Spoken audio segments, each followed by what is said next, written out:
लो भाई लोग, तो कैसे हैं आप लोग। चैप्टर 1 हमारा अच्छी तरीके से कंप्लीट हो चुका है, टॉपिक वाइज कंप्लीट हो चुका है। उसके नोट्स भी चैनल पर अपलोड हो चुके हैं। नोट्स ऐसे हैं कि आपको नहीं मिलेंगे कहीं भी, आप उसको एज इट इज़ अपनी नोटबुक में उतार सकते हैं। कोई टॉपिक मिस नहीं किया है चैप्टर 1 से, तो नोट्स उतार लीजिए, हेल्प करेंगे आपको चैप्टर रिवाइज़ करने में। और कोई भी डाउट है चैप्टर 1 में तो PCM के नोट्स पे वीडियो जाके देख लीजिए, आपके सारे डाउट क्लियर हो जाएंगे। आज हम चैप्टर शुरू करने जा रहे हैं अपना चैप्टर 2, स्ट्रक्चर ऑफ एटम। भाई बहुत गजब का चैप्टर है, बहुत मज़ा आएगा पढ़ने में। इंटरेस्टिंग चैप्टर है ये। इसमें हम बहुत सारी गलतियाँ पढ़ेंगे लोगों की, है ना। इसमें बहुत सारे मॉडल पढ़ेंगे, इलेक्ट्रॉन की खोज कैसे हुई, न्यूट्रॉन प्रोटॉन की खोज कैसे हुई, सब कुछ पढ़ेंगे भाई साहब। ब्लैक बॉडी के बारे में पढ़ेंगे थोड़ा सा, सब कुछ पढ़ेंगे इस चैप्टर में। तो वीडियो पसंद आए तो वीडियो को लाइक कर देना, चैनल को सब्सक्राइब कर देना। PCM के नोट्स भाई कर लो ना, क्या जाता है। हर चैप्टर का मिलेगा आपको, फिजिक्स केमिस्ट्री पूरा सब कुछ मिलेगा। टॉपिक वाइज एक्सप्लेनेशन मिलेगा, नोट्स मिलेंगे। तो वीडियो कर लो यार सब्सक्राइब, लाइक कर दो वीडियो को। तो आज का चैप्टर है हमारा स्ट्रक्चर ऑफ एटम। नाम से पता लग रहा है किसी एटम का स्ट्रक्चर, किसी का नहीं सबका। तो सबसे पहले ये देखो कि एटम क्या होता है। स्ट्रक्चर तो ठीक है, लेकिन एटम क्या होता है। What is atom. तो atom, an atom a fundamental piece of matter. An atom a fundamental piece of matter. Fundamental piece किसी भी मैटर का, ठीक है।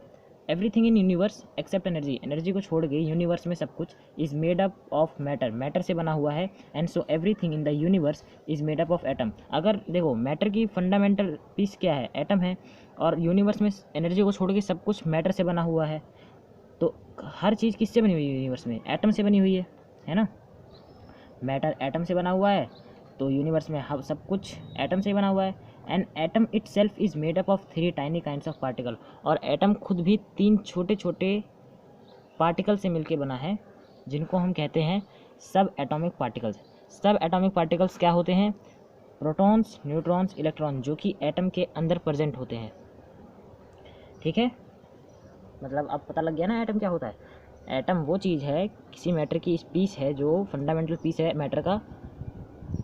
यूनिवर्स में सब कुछ मैटर से बना हुआ है, इसका मतलब सब कुछ एटम से बना हुआ है। और एटम भी खुद 3 छोटे छोटे टाइनी पार्टिकल से मिलकर बना हुआ है, जिसको हम बोलते हैं प्रोटॉन, न्यूट्रॉन, इलेक्ट्रॉन।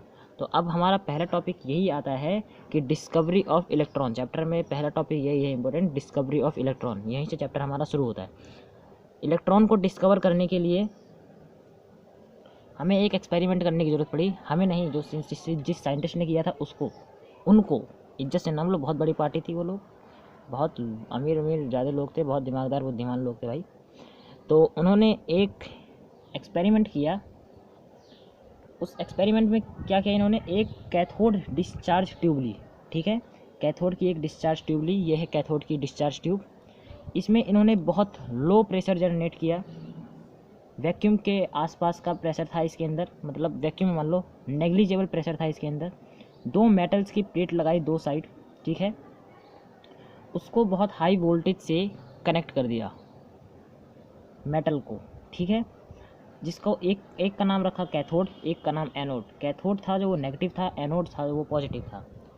ये वैक्यूम पंप है जिससे हमने वैक्यूम क्रिएट किया है, मतलब प्रेशर बहुत लो कर दिया है, वैक्यूम के नियरली है। और उसके बाद जब हमने इसमें बहुत करंट फ्लो कराया, इलेक्ट्रिसिटी जब हमने इसमें फ्लो कराई, तो हमें क्या ऑब्ज़र्व किया साइंटिस्ट ने कि कुछ इनविजिबल रेज निकलती हुई जा रही हैं कैथोड रे से एनोड रेज की तरफ। अब भैया इनविजिबल है तो पता कैसे लगा, है ना। इनविजिबल है तो ऐसे पता लगा, एनोड के पीछे हमने फ्लोरोसेंट की कोटिंग कर रखी थी। ठीक है, एनोड के पीछे हमने फ्लोरोसेंट की कोटिंग कर रखी थी, जिससे कि जब रे, जो कैथोड रेज हैं, वो जब आके इस फ्लोरोसेंट की कोटिंग को हिट की, तो फ्लोरोसेंट की जो ये कोटिंग है ये ग्लो कर गई। ठीक है, अब भाई इसको हिट कैसे की, जब यहाँ पे भी मेटल की प्लेट लगा रखी है, यहाँ पे भी मेटल की प्लेट लगा रखी है, तो हिट कैसे की। जो एनोड की मेटल की प्लेट थी, इसमें हमने छोटे छोटे होल कर दिए थे, छिद्र कर दिए थे, ठीक है, जिससे कि वो रेज इन होल से होके फ्लोरोसेंट की कोटिंग को हिट करती हैं, जिससे कि ये ग्लो हो जाता है। जिससे हमें पता लगता है कि कुछ रेज नेगेटिव टू पॉजिटिव जा रही हैं, नेगेटिव से पॉजिटिव की तरफ जा रही हैं, मतलब कैथोड से एनोड की तरफ जा रहे हैं। तो अब हम ये देखेंगे कि कैथोड रेज की प्रॉपर्टीज़ क्या क्या थी, ठीक है, जिससे कि हमें पता लगा कि ये इलेक्ट्रॉन्स हैं, कैथोड रेज इलेक्ट्रॉन्स रेज हैं। हिंट मिल गई आपको कि कैथोड रेज क्या है। तो देखते हैं इलेक्ट्रॉन की प्रॉपर्टीज़ क्या क्या थी, ठीक है। ये है some properties of cathode rays are, ये हमारी प्रॉपर्टीज़। कैथोड रेज क्या थी, the cathode rays start from cathode and move towards the anode. जो कैथोड रेज थी वो कैथोड से स्टार्ट हुई और एनोड की तरफ मूव कर रही थी, ठीक है।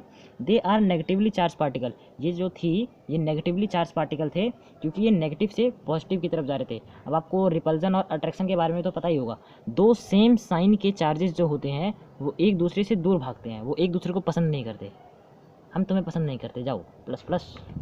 तो सेम साइज के चार्जेस एक दूसरे से दूर भागते हैं, जबकि जो डिफरेंट साइन के जो चार्जेस होते हैं वो एक दूसरे को अट्रैक्ट करते हैं, एक दूसरे को लुभाते हैं, ठीक है।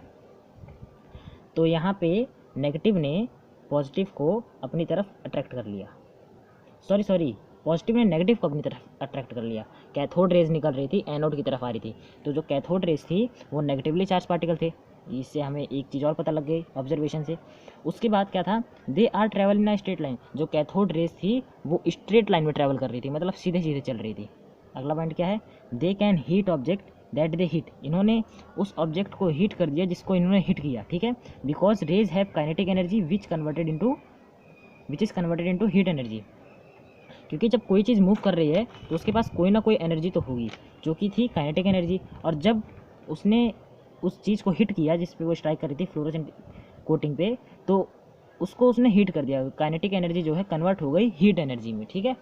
इसकी काइनेटिक एनर्जी की वजह से किसी भी ऑब्जेक्ट को हीट कर देती थी, क्योंकि जब वो स्ट्राइक कर रही थी किसी चीज़ पे तो काइनेटिक एनर्जी कन्वर्ट हो जा रही थी हीट एनर्जी में। अगला पॉइंट क्या था हमारा, when cathode rays hit fluorescent then fluorescent glow, जब कैथोड रेज ने फ्लोरोसेंट को हिट किया तब फ्लोरोसेंट की जो कोटिंग थी वो ग्लो कर गई, ठीक है। जिससे कि हमको पता लगा कि कुछ इनविजिबल रेज हैं जो कि कैथोड से एनोड की तरफ बढ़ रही हैं। तो इसकी खोज किसने की थी, एक्सपेरिमेंट किसने किया, जे थॉमसन डिस्कवर्ड इलेक्ट्रॉन इन 1897। 1897 में जे थॉमसन ने इलेक्ट्रॉन को डिस्कवर कर दिया। और इलेक्ट्रॉन है क्या, यही कैथोड रेज जो है वो इलेक्ट्रॉन है, ठीक है। आई होप समझ में आ गया होगा। तो अब हम देखते हैं properties of electron. Properties of electron क्या थी, प्रॉपर्टीज़ ऑफ कैथोड रेज क्या थी, उससे पहले हम कुछ और देखेंगे, ठीक है। तो देखते हैं, चलो देखते नहीं है, समझते हैं, समझने वाली चीज़ें हैं, बहुत मज़ा आने वाला पढ़ने में। ध्यान से देखना वीडियो को भाई, मस्त एकदम चिल मारते हुए पढ़ेंगे। देखो क्या था ये, जे थॉमसन ने क्या फाइंड कर लिया था, charge to mass ratio find कर लिया था। चार्ज किसका, इलेक्ट्रॉन का, और मास जो भी है इलेक्ट्रॉन का। Ratio founded by J Thomson. J Thomson ने charge to mass ratio find कर लिया था, जो कि कितना था 1.75 इंटू 10⁻11 कूलम केजी, ठीक है। Charge to mass ratio J Thomson ने फाइंड कर लिया था, लेकिन किसी ना ही चार्ज फाइंड किया था इन्होंने इलेक्ट्रॉन का, ना ही मास फाइंड किया था इन्होंने इलेक्ट्रॉन का। इसमें से अभी इन्होंने कुछ फाइंड नहीं किया, इन्होंने रेशियो फाइंड कर लिया, दोनों का जो रेशियो है वो फाइंड कर लिया, ठीक है। उसके बाद एक बड़े साइंटिस्ट आते हैं मिल्कन, ये भी बड़े साइंटिस्ट, बहुत बड़े scientist. Millikan perform a experiment and name the experiment Millikan oil drop experiment. By the help of experiment he determine the charge of electron. देखो ये 12th में पढ़ेंगे एक्सपेरिमेंट, इसके बारे में। एक्सपेरिमेंट वैसे बुक में दिया हुआ है, लेकिन अच्छे से पढ़ेंगे जब समय आएगा इसका, जितना अभी है ज़रूरी उतना ही पढ़ते हैं अभी। मिल्कन ने एक एक्सपेरिमेंट परफॉर्म किया जिसको उन्होंने नाम दिया मिल्कन ऑयल ड्रॉप एक्सपेरिमेंट। इस एक्सपेरिमेंट की मदद से इन्होंने चार्ज ऑफ इलेक्ट्रॉन फाइंड कर लिया कि एक इलेक्ट्रॉन पे कितना चार्ज होता है, वो मिल्कन ने एक्सपेरिमेंट से फाइंड कर लिया। तो चार्ज ऑफ इलेक्ट्रॉन कितना होता है 1.6022 इंटू 10⁻−19 कूलम, इतना चार्ज होता है एक इलेक्ट्रॉन पे, ठीक है। इस एक्सपेरिमेंट के, कौन सा एक्सपेरिमेंट से, मिल्कन ऑयल ड्रॉप एक्सपेरिमेंट की मदद से इन्होंने चार्ज ऑफ इलेक्ट्रॉन पता कर लिया। तो अब हमारे पास देखिए इलेक्ट्रॉन का हमारे पास चार्ज भी है ना, इलेक्ट्रॉन पे चार्ज कितना है ये भी हमें पता है, चार्ज टू मास रेशियो भी है, ठीक है। तो अब हम फाइंड क्या कर सकते हैं, बहुत ईजी तरीके से हम फाइंड कर सकते हैं मास। अब हम मास इलेक्ट्रॉन का पता लगा सकते हैं, तो देख लेते हैं मास कैसे, कितना मास है इलेक्ट्रॉन का। We have charge to mass ratio and charge of electron, now we can find the mass of electron, ठीक है। तो हमने मास ऑफ इलेक्ट्रॉन और हमने चार्ज यहाँ पे रख दिया, चार्ज टू मास रेशियो हमने यहाँ पे रख दिया। वैल्यू को कैंसिल करने के बाद जो हमारे पास मास ऑफ इलेक्ट्रॉन आया वो आया 9.1094 इंटू 10⁻31 kg। ठीक है, मास है, kg है ऐसा यूनिट। तो हम कितना याद रखेंगे, 9.1 याद रखो, बस इतना ही ज़रूरी है। ठीक है, तो मास ऑफ इलेक्ट्रॉन क्या है, 9.1 इंटू 10⁻31 kg, इतना हमारा मास ऑफ इलेक्ट्रॉन हो गया। So the first property of electron, first और सेकंड कुछ भी बोलो, ठीक है। तो हमारी जो प्रॉपर्टी है इलेक्ट्रॉन की वो क्या है, मास ऑफ इलेक्ट्रॉन इतना है 9.1 इंटू 10⁻31 kg, और चार्ज ऑन इलेक्ट्रॉन कितना है 1.6 इंटू 10⁻19 कूलम। ठीक है, अब हम मेरे हिसाब से आपको इलेक्ट्रॉन की डिस्कवरी के बारे में सब कुछ पता लग गया है। तो अब हम आगे बढ़ते हैं किसी और की डिस्कवरी पे। कौन है वो लोग, प्रोटॉन एंड न्यूट्रॉन। भाई देखो, न्यूट्रॉन की डिस्कवरी अभी नहीं हुई है, अभी का मतलब प्रेजेंट टाइम 2020 नहीं, प्रोटॉन की डिस्कवरी हुई थी 1932 में, और अभी हम चल रहे हैं 1901 1900 में, इसमें चल रहे हैं हम। ठीक है, तो अभी न्यूट्रॉन की डिस्कवरी नहीं हुई, अभी प्रोटॉन की डिस्कवरी हो रही है। तो लेकिन मैं न्यूट्रॉन के बारे में आपको थोड़ा बता दूंगा। ठीक है, प्रॉपर्टीज इसकी बता देंगे हम आपको, कोई दिक्कत नहीं है, लेकिन अभी इसकी डिस्कवरी हुई नहीं, अभी इसके पीछे कोई नहीं जा रहा। तो अब डिस्कवरी ऑफ प्रोटॉन कैसे हुई, डिस्कवरी ऑफ प्रोटॉन के लिए भी हमने एक एक्सपेरिमेंट किया, जो कि किसकी तरह था, इलेक्ट्रॉन की डिस्कवरी की तरह था। जो एक्सपेरिमेंट उसमें इलेक्ट्रॉन की डिस्कवरी में जो हमने एक्सपेरिमेंट किया था उसकी तरह ही था, सेम, बस थोड़े से चेंजेस किए थे। चेंजेस क्या किए थे, इस बार हमने फ्लोरोसेंट की स्क्रीन कोटिंग है जो वो कैथोड के पीछे लगाई थी। पिछली बार एनोड के पीछे लगाई थी, इस बार कैथोड के पीछे लगाई।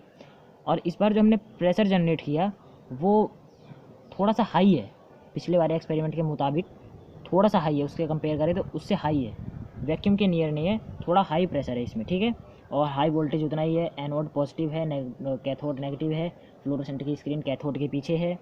अब जो हमने जब इसमें करंट पास किया, इन जो मेटल्स की जो ये मेटल है इनमें हमने जब करंट पास किया, फिर से हॉल है कैथोड की मेटल में, जब हमने इसमें करंट पास किया तो हमने ऑब्जर्व क्या किया, सबसे अच्छी बात कि जो रेज जा रही हैं वो कलर्ड रेज हैं, रंग बिरंगी तरंगे जो है निकल रही हैं, एनोड से जो है रंग बिरंगे तरंगे निकल रही हैं, कलर्ड रेज निकल रही हैं। तो अब इससे ऑब्जर्व क्या हुआ, एनोड से कैथोड की तरफ कुछ जा रहा है, क्या जा रहा है, रेस जा रही हैं। कैसी रेस जा रही हैं, पॉजिटिव रेस जा रही हैं। ठीक है, तो प्रोटॉन्स जो थे इनको हमने जो रेस जो जा रही थी इनको नाम दिया हमने प्रोटॉन्स। ठीक है, तो अब देखते हैं इसकी प्रॉपर्टीज़ क्या क्या हैं, प्रॉपर्टीज़ की क्या क्या हैं समझ लेना एकदम ध्यान से, रट्टा नहीं मारना है, समझना है प्रॉपर्टीज़ क्या क्या है। Protons are positively charge particle, जो प्रोटॉन्स थे वो पॉजिटिवली चार्ज पार्टिकल थे, क्योंकि पॉजिटिव से नेगेटिव की तरफ जा रहे हैं। ठीक है, तो इनको जो रेस जो जा रही हैं इनको हमने प्रोटॉन्स बोला, प्रोटॉन्स जो रेस जा रहे हैं, और ये क्या थे, पॉजिटिवली चार्ज पार्टिकल थे। They are not anode rays, ये एनोड रेज नहीं थी जो हमने सोच रहा कि एनोड से रेज निकल रही, एनोड रेज नहीं थी। They are positively charge gaseous ion, ये गैसियस आयन थे, ये गैस के आयन थे जो जा रहे थे एनोड की कैथोड की तरफ जो शिफ्ट हो रहे थे कलर रेज में, वो क्या थे, वो गैस के आयन थे। कैसे देखते हैं, देखो ये हमारी कैथोड है, ये हमारी एनोड है। ठीक है, और यहाँ पे हमने बिल्कुल वैक्यूम नहीं जनरेट किया, मतलब कोई ना कोई गैस है अंदर, गैस है हमारे पास। ठीक है, यहाँ से ये हमारा क्या है, प्लस, ये है माइनस, इसके अंदर गैस के आयन है तो इलेक्ट्रॉन तो होंगे। जब इलेक्ट्रॉन इसके अंदर से प्लस की तरफ अट्रैक्ट हुए, इलेक्ट्रॉन इसमें से निकल गए, गैस के आयन में से इलेक्ट्रॉन निकल गए, वो पॉजिटिव की तरफ अट्रैक्ट हो गए, तो गैस के अंदर बचा क्या, गैस के अंदर क्या बचा, प्लस आयन बचा बस खाली। गैस के आयन क्या थे, क्या बचे, जो प्लस के बचे, क्योंकि इसके अंदर अब इलेक्ट्रॉन नहीं है, तो प्लस जो है वो किसकी तरफ अट्रैक्ट होगा, प्लस की तरफ तो अट्रैक्ट होगा नहीं, वो एनोड कैथोड की तरफ अट्रैक्ट होगा, जो कि नेगेटिव साइन की तरफ अट्रैक्ट होगा। तो ये जो गैस के आयन जा रहे थे कैथोड की तरफ। ठीक है, तो ये हमारे कैथोड एनोड, इसको हम एनोड रेज नहीं बोलेंगे, जो इस तरफ जा रहे हैं इनको हम गैसियस आयन बोलेंगे। ठीक है, they are gaseous ion, they are positively charge gaseous ion, they are not anode rays. Electron इसमें से निकल गए, पॉजिटिव की तरफ शिफ्ट हो गए, जिसकी वजह से जो हमारा आयन है उसमें सिर्फ पॉजिटिव चार्ज रह गया, और जिसकी वजह से वो कैथोड की तरफ शिफ्ट हो गया, जो कि इसको हमने नाम दिया गैसियस आयन, वो एनोड रेज नहीं है। एक केस में होता है कि जो एनोड रेज होती हैं, ये एनोड रेज जो है वही प्रोटॉन होती हैं, एक केस में होता है, वो भी आगे देखेंगे। ठीक है, हम ये आशा करते हैं कि आपको सब कुछ समझ में आ रहा होगा। ठीक है, अभी आपको जब वीडियो एंड होगी तो आपको समरी मिल जाएगी सबकी। ठीक है, अब हमने थर्ड पॉइंट क्या था हमारा इसका, क्या प्रोटॉन्स का, positively charge particle depend upon the nature of present nature of gas present in cathode ray tube, cathode ray tube के अंदर जो गैस प्रेजेंट है उसी के ऊपर डिपेंड करेगा कि इसके पॉजिटिवली चार्ज पार्टिकल कैसे होंगे, ठीक है। The charge to mass ratio of particle is found to depend upon the gas from which gas this originated, जो चार्ज टू मास रेशियो है वो भी गैस पे ही डिपेंड करेगा, ठीक है। बिल्कुल सही सही बातें हैं, ये सब चीज़ें समझ में आ रही होंगी मेरे हिसाब से। तो अब जो एक्सेप्शन बोला था हमने, in case of hydrogen anode rays are made up of protons, hydrogen के केस में जो एनोड रेज होती हैं वो प्रोटॉन से बनी होती हैं, ठीक है। हाइड्रोजन के केस में जो एनोड रेज होती हैं वो प्रोटॉन से बनी होती है। आपकी एनसीईआरटी बुक में ना भाई सब कुछ लिखा हुआ है, सब कुछ लिखा हुआ है, हर एक चीज़ लिखी हुई है, लेकिन अगर उसको कोई समराइज़ कर दे तो वो बहुत अच्छा होता है ना, जल्दी से समझ में आ जाता है। इतना सारा कौन पढ़े, लेकिन पढ़ना बहुत अच्छी बात है, उसको सब कुछ क्लियर हो जाता है उसको पढ़ने से। अब हम देखते हैं प्रोटॉन्स के बारे में क्या क्या इसकी थी। चार्ज ऑफ प्रोटॉन क्या था हमारे पास, charge of proton positive 1.6022 into 10⁻⁻19 coulomb, ये हमारा चार्ज था प्रोटॉन का। मास ऑफ प्रोटॉन कितना था 1.625 इंटू 10⁻⁻27 kg, ये हमारे पास मास था प्रोटॉन का। चार्ज हमारे पास प्रोटॉन का कितना है, ये है 1.6 इंटू 10⁻⁻19 कूलम, और मास ऑफ प्रोटॉन कितना है 1.625 इंटू 10⁻⁻27 kg, ये हमारे पास इसका मास है। तो अब हम थोड़ा सा न्यूट्रॉन के बारे में जान लेते हैं। इसको एक्सपेरिमेंट करके पता लगाया गया था कि न्यूट्रॉन भी कुछ होती है, चीज़ होती है, लेकिन इसके बारे में भी जानेंगे नहीं हम, जब अभी इसके बारे में खोज हो जाएगी तब जानेंगे। अभी हम 1932 में नहीं पहुँचे। देखो भैया, न्यूट्रॉन्स आर न्यूट्रल, न्यूट्रॉन्स जो हैं वो न्यूट्रल है, पहली प्रॉपर्टी है ये न्यूट्रॉन्स की। It is discovered by Chadwick, James Chadwick नाम था इनका, जो डिस्कवर किया था इन 1932 में डिस्कवर किया था। By bombarding a thin sheet of beryllium by alpha particle when electrically neutral particles having a mass slightly greater than that of protons was emitted, he named these particle neutron। ये experiment था इसके पीछे, अच्छा सा experiment था। Rutherford के experiment से थोड़ा थोड़ा मैच करता है, थोड़ा बस, खाली थोड़ा, पूरा नहीं, थोड़ा। तो एक्सपेरिमेंट देखेंगे जब डिस्कवर हो जाएगा ये, है ना। तो मास ऑफ न्यूट्रॉन कितना है हमारे पास 1.675 इंटू 10⁻⁻27 kg। देखो मास ऑफ इलेक्ट्रॉन तो सेम आ रहा है ना, दो चीज़ों का, प्रोटॉन का और न्यूट्रॉन का जो मास है वो सेम है, और चार्ज ऑन इलेक्ट्रॉन नहीं होता, नल, ठीक है, कुछ नहीं होता, चार्ज ऑन न्यूट्रॉन होता ही नहीं है। तो देख, अब ये ख़त्म हो गया हमारा न्यूट्रॉन प्रोटॉन इलेक्ट्रॉन ख़त्म हो गया। कैथोड रेस प्रॉपर्टी सब जान ली हमने। तो अब आगे बढ़ते हैं हम। अब हमारा आता है एटॉमिक मॉडल। क्या होता है एटॉमिक मॉडल, कहाँ से आते हैं ऐसे लोग, कौन है ये लोग भैया। देखो एटॉमिक मॉडल अब चालू हो गया, अब हम पढ़ेंगे गलतियों में सुधार, ये सब हम पढ़ेंगे अब। तो अब ध्यान से पढ़ना, मज़ा भी आएगा, क्योंकि अकॉर्डिंग टू क्या होते हैं atomic model, according to Dalton atomic theory, Dalton atomic theory के अनुसार atom is composed of subatomic particle carrying positive and negative charge, ठीक है। हमने आगे बताया सब एटॉमिक पार्टिकल कौन कौन से होते हैं, positive negative, electron proton neutron, ठीक है। Different atomic model were propose to explain the distribution of this charge particle in the atom. एक एटम के अंदर इन चार्ज पार्टिकल का डिस्ट्रीब्यूशन कैसा है, वो उसके लिए डिफरेंट एटॉमिक मॉडल आए, ठीक है। Although some of this model were not able to explain the stability of atom, इनमें से कुछ एटम स्टेबिलिटी के बारे में नहीं बता पाए कि स्टेबल है या एटम नहीं स्टेबल है। Two of this model proposed by J Thomson and Ernest Rutherford. भाई रदरफोर्ड बहुत बड़ी पार्टी थी भाई, बहुत अमीर लोग थे ये लोग, एकदम मस्त अमीर लोग, बहुत अमीर थे भाई ये लोग, बड़ी बड़ी पार्टी थी भैया, नाम इनका इज्जत से लोग, बहुत बड़े साइंटिस्ट थे। दो मॉडल इसमें से जे थॉमसन थे और रदरफोर्ड के थे, दो मॉडल, ठीक है। तो अब हम देख लेते हैं, नीचे कुछ लिखा हुआ है मैंने एक साथ, तो इसको आप देख लो, एक साथ लिखा हुआ है, कोई दिक्कत नहीं है। Name, electron proton neutron, symbol क्या है EPN, एब्सोल्यूट चार्ज कितना है, रिलेटिव चार्ज कितना है, मास कितना है केजी में, यू कितना है AMU या U, और अप्रोक्स U कितना है, ठीक है। तो ये सब आप उतार लो, देख लो, नोट्स आपको प्रोवाइड हो जाएंगे। आगे बढ़ते हैं, ज़िंदगी में आगे बढ़ते रहो। पहले आया थॉमसन मॉडल ऑफ एटम, पहले कौन आया, पहले यही आए, कौन, थॉमसन मॉडल ऑफ एटम, पहले इनका मॉडल आया। अब देखते हैं पहले। It was the first atomic model which is proposed by J J Thompson. पहला एटॉमिक मॉडल था जो कि जे जे थॉमसन द्वारा दिया गया था। J J Thomson discovered the electron in 1897। ये पहले डिस्कवर कर चुके हैं इलेक्ट्रॉन 1897 में। भाई इनको prize wise, Nobel prize wise बहुत मिले थे, बहुत बड़े लोग थे भाई, साइंटिस्ट बहुत बड़े थे। तो क्या था इनका मॉडल, क्या था देखते हैं। An atom possess a spherical shape. जो एटम होता है इनके अनुसार वो गोला आकृति में होता है, गोल होता है, ठीक है। Electrons are abundant. इलेक्ट्रॉन्स जो होते हैं वो फिक्स होते हैं। कुछ इलेक्ट्रॉन होते हैं वो फिक्स होते हैं, थोड़े से इलेक्ट्रॉन होते हैं इसमें, इनके अनुसार स्फेरिकल एटम में थोड़े से इलेक्ट्रॉन होते हैं जो कि फिक्स होते हैं। In I sphere the positive charge is uniformly distributed. जो स्फेयर है एटम का, उसके अंदर जो पॉजिटिव चार्ज है वो यूनिफॉर्मली डिस्ट्रीब्यूटेड है, मतलब पूरा पॉजिटिव चार्ज है उसके अंदर, ठीक है। तो इनका ये कहना था। Other name of this model are plum pudding model, watermelon model. Watermelon model को आप कैसे समझ सकते हो? वाटरमेलन को ऐसे समझ सकते हो कि जो उसका रेड, जब काटोगे ना तो स्पेरिकल शेप बन जाएगा वाटरमेलन, ठीक है।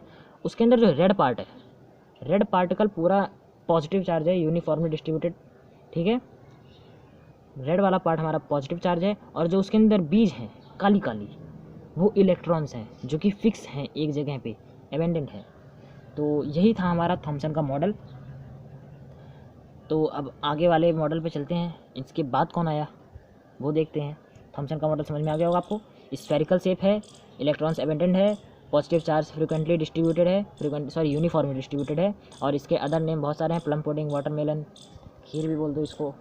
तो आगे वाले मॉडल पे चलते हैं। अच्छा, तो थॉमसन के बाद फिर कौन आया? फिर आया रदरफोर्ड जी का आया model, Rutherford nuclear model of atom.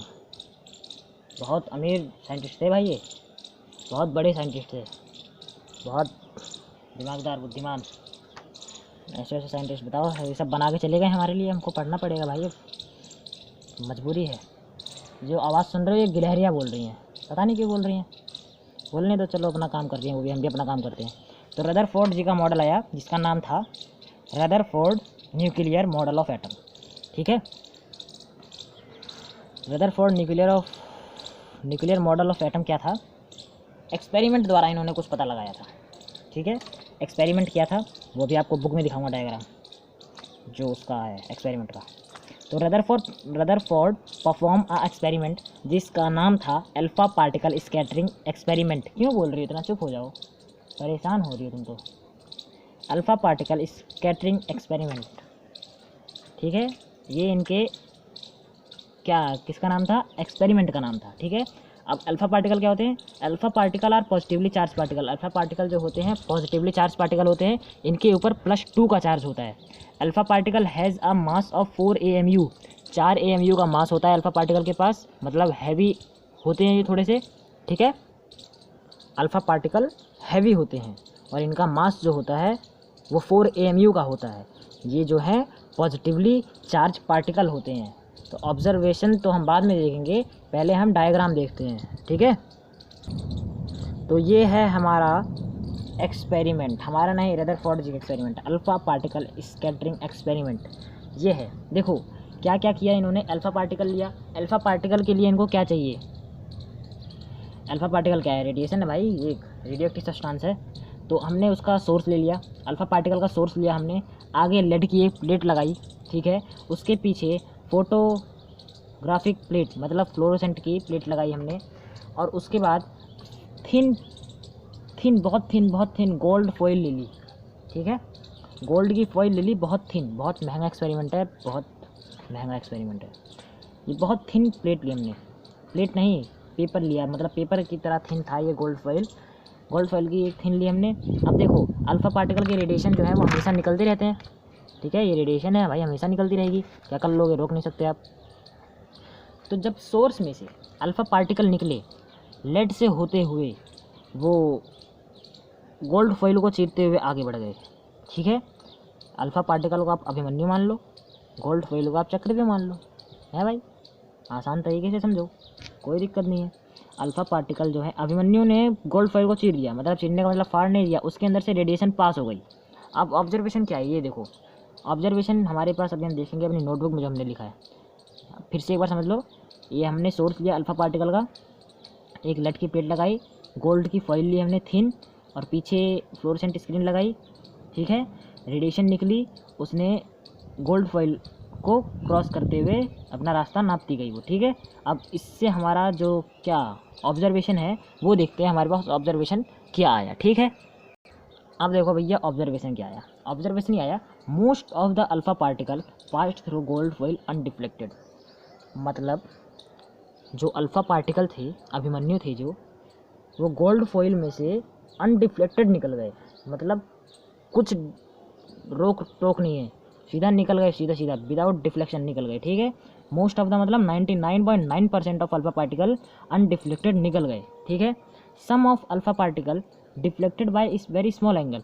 कुछ अल्फ़ा पार्टिकल बहुत स्मॉल एंगल से जो है वो डिफ्लेक्ट हो गए, बहुत स्मॉल एंगल से कुछ अल्फ़ा पार्टिकल भटक गए, अपने रास्ते से भटक गए थोड़ा सा, ठीक है। वेरी फ्यू अल्फ़ा पार्टिकल, बहुत कम alpha particle, 20 alpha particle rays में एक बाउंस बैक, मतलब वापस आ गया, हम नहीं जाएंगे आगे, हमारे बस की नहीं है, 20,000 में एक, ठीक है। तो ऐसे समझ लो आप, ये ऑब्जर्वेशन थी हमारी। तो रदरफोर्ड मॉडल ऑफ एटम था क्या, अब उसके बारे में देख लेते हैं भैया। पहला पॉइंट हमारा रदरफोर्ड मॉडल ऑफ एटम का ये है, most of the space in the atom is empty as most of the alpha particle passed through the foil undeflected. इन्होंने कहा कि अल्फ़ा जो एटम का जो बहुत सारा हिस्सा है वो एम्प्टी है, जिसकी वजह से अल्फ़ा पार्टिकल फॉइल से पास हो गए विदाउट डिफ्लेक्शन, ठीक है। Positive charge present in small space, जो पॉजिटिव चार्ज है, एक एटम का जो पॉजिटिव चार्ज है वो बहुत कम स्पेस में एक एटम के अंदर प्रेजेंट है, ठीक है। फ्यू अल्फ़ा पार्टिकल वर डिफ्लेक्टेड, कुछ अल्फ़ा पार्टिकल डिफ्लेक्ट हुए because heavy positive charge present in the nucleus, क्योंकि जो हैवी पॉजिटिव चार्ज है एटम के अंदर जो प्रेजेंट है वो उस जगह पे आ गया होगा जहाँ से वो अल्फ़ा पार्टिकल जा रहे होंगे, जिसकी वजह से वो डिफ्लेक्ट हो गए, और उस हैवी चार्ज को हम क्या बोलते हैं, न्यूक्लियस, ठीक है। न्यूक्लियस बोलते हैं हम उस हैवी चार्ज को। ये मॉडल रदरफोर्ड का मॉडल है। इन्होंने कहा कि एटम के अंदर बहुत सारा स्पेस खाली है, जिसकी वजह से अल्फ़ा पार्टिकल अनडिफ्लेक्टेड चले गए, पास हो गए। पॉजिटिव चार्ज प्रेजेंट है, बहुत कम स्पेस में प्रेजेंट है पॉजिटिव चार्ज। कुछ अल्फ़ा पार्टिकल डिफ्लेक्ट हुए due to positive charge present in atom, ठीक है। कैलकुलेशन बाय रदरफोर्ड, अगला पॉइंट है जो हमारा, calculation by Rutherford shows that the volume occupied by the nucleus, जो न्यूक्लियस का वॉल्यूम है ऑक्यूपाई किया है जो उसने एक एटम में, वो नेग्लिजिबल है as compare the total volume of atom. मतलब एक एटम में जो न्यूक्लियस का प्लेस है, जिस जगह पे न्यूक्लियस प्रेजेंट है, वो ना के बराबर है। उसने एटम का जो स्पेस ले रखा है बिल्कुल ना के बराबर का स्पेस ले रखा है, बहुत कम स्पेस ले रखा है। एग्जाम्पल समझ लो, जो एनसीईआरटी बुक में दिया है कि एक क्रिकेट बॉल है, रेड कलर की बॉल है हमारे पास, स्टेडियम में रखी हुई है वो, और जो पूरा स्टेडियम है वो एटम है, और रेड जो बॉल है हमारी वो हमारी न्यूक्लियस है। इतना बड़ा एटम है और इतना छोटा न्यूक्लियस है। बॉल दिखती है क्या स्टेडियम में? अगर आप पिच पे रख दोगे बॉल को और जहाँ पे लोग बैठे रहते हैं चेयर्स पे, वहाँ से देखोगे तो बॉल दिखेगी नहीं, ठीक है। तो उतना बड़ा है न्यूक्लियस एक एटम के अंदर, कंपेयर किया गया है। इतना बड़ा एटम होता नहीं है, एटम तो दिखता ही नहीं है भैया, क्या कर सकते हैं। तो ये अगला पॉइंट हमारा क्या है, रदरफोर्ड ने दिया, रदरफोर्ड जी ने दिया। According to Rutherford, electron revolve around the nucleus with very high speed in circular path called orbit. इन्होंने कहा कि इलेक्ट्रॉन जो हैं वो न्यूक्लियस के इर्द गिर्द घूमते रहते हैं, मतलब गोलाकार में घूमते रहते हैं, हाई स्पीड में घूमते रहते हैं, जिनको हम ऑर्बिट बोलते हैं, ठीक है। ये बहुत बड़ा पॉइंट है यहाँ पे दिया इन्होंने कि इलेक्ट्रॉन जो है वो रिवॉल्व करते रहते हैं न्यूक्लियस के अराउंड, ठीक है। जैसे कि हमारा सन हमारा हो गया न्यूक्लियस, और प्लैनेट हमारे हो गए क्या, इलेक्ट्रॉन, जो कि यूनिफॉर्म तरीके से चक्कर लगा रहे हैं किसका, सन का, न्यूक्लियस का, ठीक है। और इन्होंने क्या बताया, और इन्होंने बताया कि नंबर ऑफ प्रोटॉन है एक एटम के अंदर, नंबर ऑफ प्रोटॉन और नंबर ऑफ इलेक्ट्रॉन इक्वल हैं, पॉजिटिव और नेगेटिव चीज़ें इक्वल हैं एक एटम के अंदर, जिसकी वजह से कोई एटम न्यूट्रल है, जिसकी वजह से कोई भी एटम न्यूट्रल है, क्योंकि उसके अंदर प्रोटॉन और इलेक्ट्रॉन बराबर है। तो ये सब बताया रदरफोर्ड जी ने अपने एक्सपेरिमेंट के बाद, ठीक है। तो एक ड्रॉबैक निकल गया रदरफोर्ड के मॉडल में। क्या ड्रॉबैक निकला? मैंने गलती से फेलियर लिख दिया था। फेलियर नहीं लिखना भाई, बहुत बड़े साइंटिस्ट थे, इतना बड़ा मॉडल, इतना कारगर, बहुत बढ़िया मॉडल था ये, बस खाली एक आधी चीज़ें नहीं बता पाया था, है ना। तो हमारे पास आया क्या उसके बाद, एक ड्रॉबैक क्या आया? The drawback of Rutherford model is it can not explain the stability of atom. ये एटम की स्टेबिलिटी नहीं बता पाए कि एटम, कोई एटम स्टेबल कैसे है, ये बता नहीं पाए।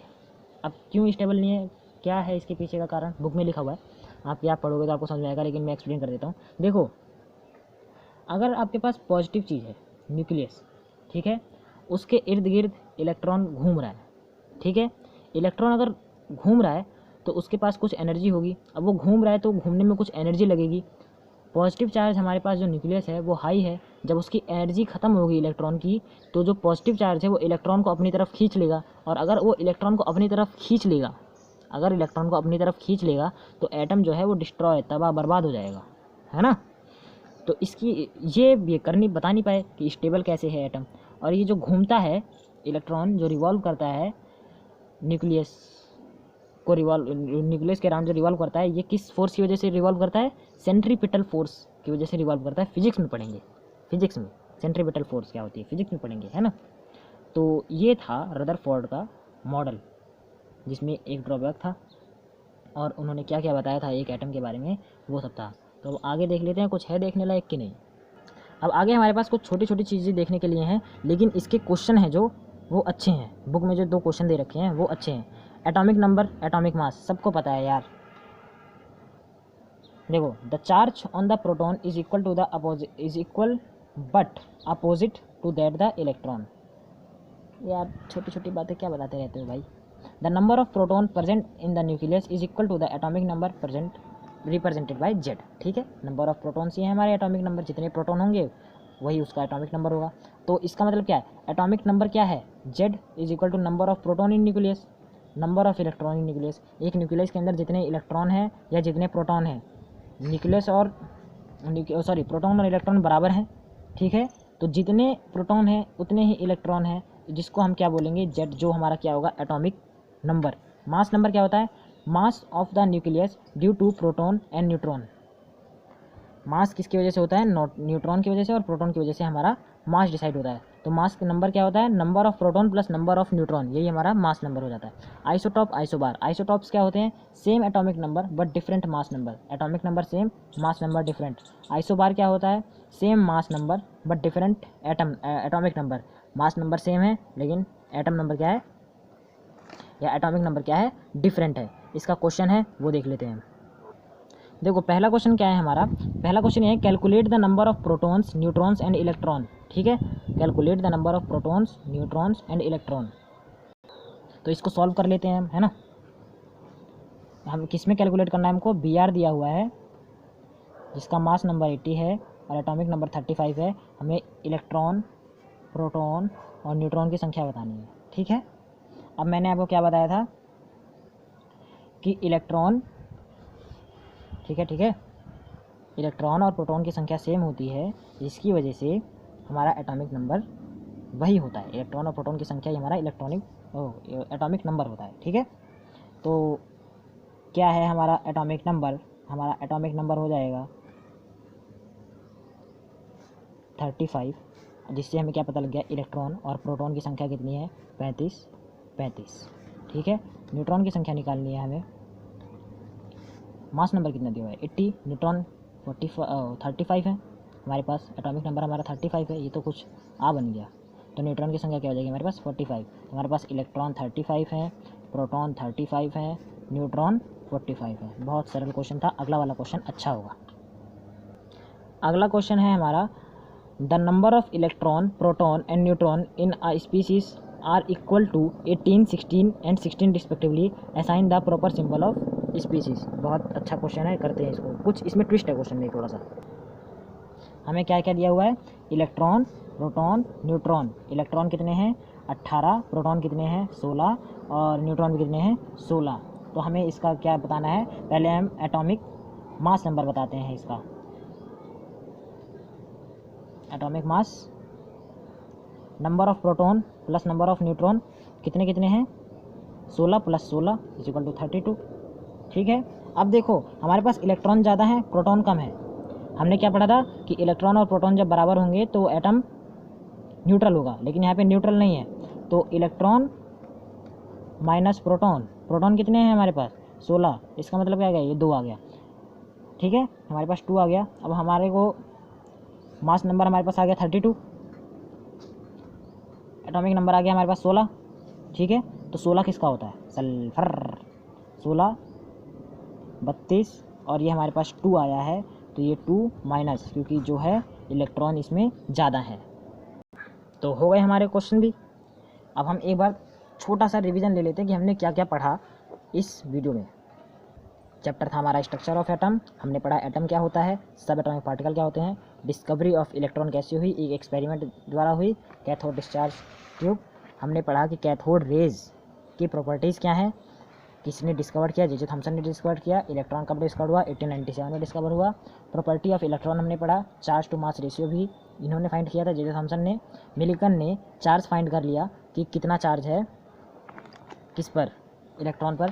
ठीक है, उसके बाद हमने मास फाइंड कर लिया दोनों की मदद से, चार्ज टू मास रेशियो और चार्ज की मदद से हमने मास फाइंड कर लिया। हमने डिस्कवरी ऑफ न्यूट्रॉन और प्रोटॉन देखी, प्रोटॉन में भी वही सेम था एक्सपेरिमेंट, बस थोड़े से चेंजेस किए थे। न्यूट्रॉन के बारे में मैंने एक्सपेरिमेंट आपको बताया नहीं, क्योंकि अभी हमें पढ़ना नहीं है, क्योंकि हमने अभी इसको डिस्कवर किया नहीं है, 1932 में डिस्कवर हुआ है। हमने देखा कि न्यूट्रॉन की प्रॉपर्टीज़ क्या क्या होती हैं। ठीक है, न्यूट्रॉन्स की प्रॉपर्टीज़ हमने देखी क्या क्या होती हैं, सॉरी प्रोटॉन्स की देखी, प्रोटॉन्स की प्रॉपर्टीज़ देखें क्या क्या होती हैं। एक केस में नहीं, एक केस में क्या होता है कि प्रोटॉन्स जो होते हैं वो एनोड रेस के बने होते हैं, एक केस में होता है ऐसे, एक केस में ऐसा होता है कि प्रोटॉन्स जो हैं वो एनोड्स के बने होते हैं। उसके बाद क्या देखा हमने, एटॉमिक मॉडल क्या होता है हमने ये देखा। उसके बाद देखा थॉमसन मॉडल क्या होता है, बहुत ही छोटा सा मॉडल था। फिर आया रदरफोर्ड का न्यूक्लियर मॉडल ऑफ एटम, हमने ये देखा। अल्फा पार्टिकल के बारे में हमने देखा, हमने इसका ऑब्जर्वेशन देखा, एक्सपेरिमेंट देखा हमने, एक्सपेरिमेंट में हमने क्या क्या यूज़ किया ये देखा हमने। रदरफोर्ड ने अपने मॉडल में क्या क्या बताया हमने ये देखा। ठीक है, रदरफोर्ड ने क्या क्या बताया अपने मॉडल में ये देखा हमने। ड्रॉबैक देखा एक रदरफोर्ड के मॉडल का जो था। ठीक है, और हमने atomic number and mass number और आइसोटॉप आइसोबार का क्वेश्चन देखा। तो वीडियो पसंद आई हो तो भाई लाइक कर देना, अगली वीडियो जल्दी है।